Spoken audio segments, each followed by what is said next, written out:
ओझर पोलिसांची मोठी कारवाई. द्राक्ष बागायतदारांची 79 लाखांची फसवणूक करणारा मुख्य आरोपी बिहारच्या सुलतानगंज येथून जेरबंद. द्राक्षांचा जिल्हा म्हणून ओळखल्या जाणाऱ्या नाशिक जिल्ह्यातील शेतकऱ्यांची तब्बल 79 लाख रुपयांची फसवणूक करून फरार झालेल्या मुख्य आरोपीला ओझर पोलिसांनी बिहार राज्यातून अटक करण्यात मोठं यश मिळवलं आहे. निफाड, दिंडोरी आणि नाशिक तालुक्यातील बऱ्याचशा शेतकऱ्यांकडून द्राक्षमाल घेऊन त्याचे पैसे न देता फसवणूक केल्याप्रकरणी शेतकऱ्यांच्या शिष्टमंडळाने नाशिक ग्रामीणचे पोलीस अधीक्षक डॉक्टर DS स्वामी यांची भेट घेऊन कैफियत मांडली होती. त्यानंतर पोलीस अधीक्षकांच्या आदेशावरून ओझर पोलीस ठाण्यात फसवणुकीचे गुन्हे दाखल करण्यात आले.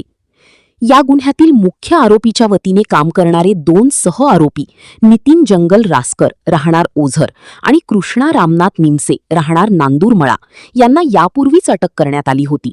मात्र मुख्य आरोपी हेमंत कुमार सिंग हा पोलिसांना गुंगारा देत होता. तो बिहारचा रहिवासी असून नेपाळमधील बीरगंज येथे पळून गेल्याची माहिती होती. तांत्रिक विश्लेषणाच्या आधारे आरोपी नेपाळमधून बिहारमध्ये येणार असल्याची खात्रीशीर माहिती मिळाल्यानंतर ओझर पोलिसांच्या पथकाने 300 किलोमीटर पाठलाग करून 4 दिवस बिहारमधील सुलतानगंज येथे ठाण मांडले. लाखो भाविकांच्या गर्दीत कावड यात्रेसाठी आलेल्या आरोपीचा शोध घेत अखेर सुलतानगंज बिहार येथून त्याला ताब्यात घेण्यात आले. ही कारवाई नाशिक ग्रामीणचे SP डॉक्टर DS स्वामी, अप्पर पोलीस अधीक्षक श्रीमती विमला M, उपविभागीय अधिकारी संजय बांबले यांच्या सूचनेप्रमाणे ओझर पोलीस स्टेशनचे प्रभारी अधिकारी महेश कुलकर्णी यांच्या मार्गदर्शनाखाली PSI शशिकांत सिंदाणे, पोहवा मच्छिंद्र कराड, पोशी बाळू सांगळे यांच्यासह पथकाने केली. पुढील तपास पोलीस निरीक्षक महेश कुलकर्णी करीत आहेत. काय विषय नाशिक जिल्ह्यामध्ये द्राक्ष उत्पादक शेतकरी मोठ्या प्रमाणात आहेत. तर द्राक्ष उत्पादक शेतकऱ्यांची एका आरोपीने फसवणूक केलेली होती. त्यांचे द्राक्ष विकत घेऊन त्यांना पैसे न देता बऱ्याच दिवसापासून तो पैशाची टाळाटाळ करत होता. त्याबाबत सर्व शेतकऱ्यांचे शिष्टमंडळ आमचे माननीय SP साहेब स्वामी सर यांना भेटलेलं होतं. स्वामी सरांनी आम्हाला त्याबाबत आदेशित केलं होतं की याच्यामध्ये एकदम कडक योग्य कारवाई झाली पाहिजे. त्यानुसार आम्ही शेतकऱ्यांचा सर्वप्रथम ओझर पोलीस स्टेशनला गुन्हा दाखल होता, त्यानंतर पिंपळगावला एक गुन्हा दाखल होता आणि दिंडोरीला एक गुन्हा दाखल होता. असे एकूण 3 गुन्हे दाखल होते आणि सदर गुन्ह्यामध्ये एकूण 79 लाख रुपयाची शेतकऱ्यांची फसवणूक झाल्याचं अद्यापपर्यंत निष्पन्न झालेलं आहे. त्यामध्ये 2 आरोपी यापूर्वी अटक होते, परंतु हा मुख्य आरोपी हा गुन्हा झाल्यापासून तो फरार झालेला होता. तर त्याच्या शोधासाठी काही पथके तयार केली होती आणि त्यानुसार तो नेपाळ या देशामध्ये गेलेला होता. त्यामुळे त्याला पकडण्यासाठी अडचणी येत होत्या. नेपाळहून भारतात येण्याबाबत आम्ही त्याचं सगळं हे करत होतो. तो जसा भारतात आला तसं आमचं पथक तिथं बिहारमध्ये त्यापूर्वीच गेलेलं होतं आणि त्याचं साधारण 300 किलोमीटर पाठलाग करून सुलतानगंज बिहार इथून एका कावड यात्रेतून म्हणजे पूर्ण खूप मोठ्या लाखभर समाजामधून त्याला तिथून ताब्यात घेतलेलं आहे आणि शेतकऱ्यांना न्याय देण्याचा आमचा प्रयत्न आहे. यापुढे शेतकऱ्यांना माझं आव्हान आहे की कुठलाही तुम्ही जो माल देताल किंवा तुमचं जे द्राक्ष देताल तर तुम्ही शक्यतो सर्व व्यवहार रोखीने करावेत. कुणालाही क्रेडिट देऊ नये. फसवणूक झाल्यानंतर त्यामध्ये खूप साऱ्या अडचणी येतात.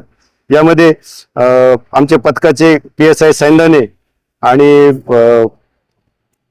2 कर्मचारी यांनी तिथं जाऊन अतिशय चांगल्या पद्धतीने काम केलेलं आहे. रिकव्हरी बाबत काय आता त्याबाबत त्याची कुठं प्रॉपर्टी आहे काय आहे त्याबाबत आम्ही हे करतोय. आज त्याला आम्ही न्यायालयापुढे हजर करणार आहे आणि त्याच्या पोलीस कोठडीत रिकव्हरीचा आम्ही पूर्ण प्रयत्न करणार. शेतकरी बांधवांच्या दृष्टिकोनातनं जी ओझर पोलीस स्टेशनने तक्रार ऐकून घेतली.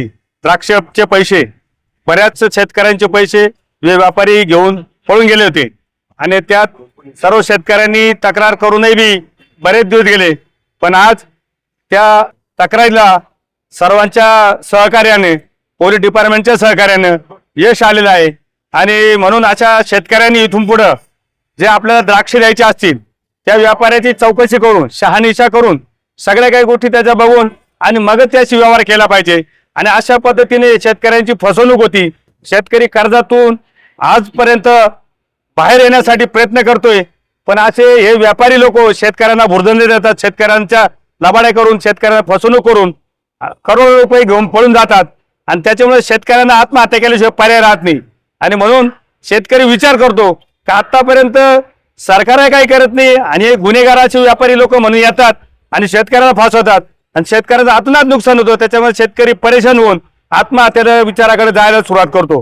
पण त्या दृष्टिकोनात कंप्लेंट केल्यानंतर आज आमचे ओझर पोलीस स्टेशन, ग्रामीण, नाशिक ग्रामीणचे PSI, DCP हे यांनी असंख्य प्रयत्न करून ह्या व्यापाऱ्याला पुढं बिहारमध्ये गेलेला होता, पुढे यात्रेमध्ये कावडमध्ये होता, असे त्या ठिकाणी प्रयत्न करून त्याला या ठिकाणी धरून आणलं आणि शेतकऱ्यांना जो दिलासा देण्याचं काम केलंय त्या दृष्टिकोनात खऱ्या अर्थानं या PI आमचे ओझर पोलीस स्टेशनचे कुलकर्णी साहेब, नाशिक ग्रामीणचे काही DSP असतील ते असे सर्व सहकार्याने आमच्या शेतकऱ्यांना खूप मोठा दिलासा दिलेला आहे आणि इथून पुढे शेतकऱ्यांची फसवणूक होणार नाही अशा आपण सर्व शेतकऱ्यांनी सुद्धा या ठिकाणी काळजी घेतली पाहिजे. कुठलाही व्यापारी आला त्याला कसा माल द्यायचा, काय द्यायचा, त्याची शहानिशा त्या ठिकाणी चौकशी करून केली पाहिजे, म्हणजे आपली फसवणूक होणार नाही. आणि म्हणून ओझर पोलीस स्टेशन, नाशिक ग्रामीण PSI, DCP यांचे सर्वांचे आमच्या शेतकऱ्यांच्या वतीने मी असे हार्दिक आभार मानतो आणि त्यांनी शेतकऱ्यांसाठी इंदू पुढं अशीच कोणाची फसवणूक झाली तर प्रयत्न करून शेतकऱ्यांना दिलासा देण्याचं काम करावं असे आमच्या शेतकऱ्यांच्या वतीनं सर्वांना धन्यवाद देतो, आभार मानतो. मी वावी ठुशी, तालुका निफाड, जिल्हा नाशिक. माझा 6.5 लाखाचा भाग दिलेला होता त्याला. यमन सिंग कुमार परफेक्ट मार्केटमध्ये काम करायचा हा व्यापारी आमच्याकडे माल घेण्यासाठी आला. यांनी आम्हाला घेतला माल आणि माल घेतल्यानंतर 8 दिवसात पैसे देतो म्हटला, मग पैसे काही त्यांनी दिले नाही.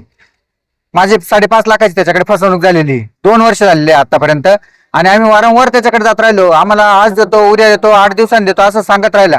मग त्यांनी त्याचं गांभीर्य घेतलं नाही, तो उडाउडीची उत्तर द्यावं लागला. मग आम्ही पोलीस स्टेशन, पिंपळगाव पोलीस स्टेशनला एक कंप्लेंट केली. मग त्या साहेबांनी आणि ओझर पोलीस स्टेशनला एक कंप्लेंट झाली. ओझर कुलकर्णी साहेबांनी मग आम्हाला दिलासा दिला. त्यांनी त्यांना आरोपीला पकडण्यासाठी प्रयत्न केला आणि त्यांनी त्या आरोपीला पकडून आणलं.